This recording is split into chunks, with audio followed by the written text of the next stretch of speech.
From Shivamogga district Sagar taluk. ನಂದು GR home products ಎಂಬ food industry ಇದೆ. ನಾವು ಲಾಸ್ಟ್ 3 ಇಯರ್ಸಿಂದ ಹೋಮ್ ಇಂಡಸ್ಟ್ರಿನ ರನ್ ಮಾಡಿಸ್ತಾ ಇದ್ದೀವಿ. ಲಾಸ್ಟ್ 2 ಮಂತ್ಸ್ ಹಿಂದುಗಡೆ ಬ್ಯಾಕಲ್ಲಿ ನಾನು ಇನ್ಸ್ಟಾಗ್ರಾಮಲ್ಲಿ BTA ಆ್ಯಡ್ ನೋಡಿದೆ, ಸತ್ಯ ಸರ್ ಅವ್ರು ನೋಡಿದಾಗ 21 ಡೇಸ್ ಚಾಲೆಂಜ್ ಕೊಟ್ಟಾಗ ನೋಡೋಣ ಇದನ್ನು ಅಟೆಂಡ್ ಮಾಡಿ ನೋಡೋಣ ಅಂತ ಹೇಳಿ ಅಟೆಂಡ್ ಮಾಡಿದಾಗ ಅವರು 5 lakhs ಟಾರ್ಗೆಟ್ ರೀಚ್ ಮಾಡಬೇಕಂತ ಟಾರ್ಗೆಟ್ ಕೊಟ್ಟಿದ್ರು.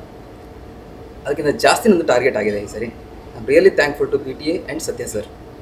And this award dedicated to my employees and my customer and BTA. Thanks once again to BTA.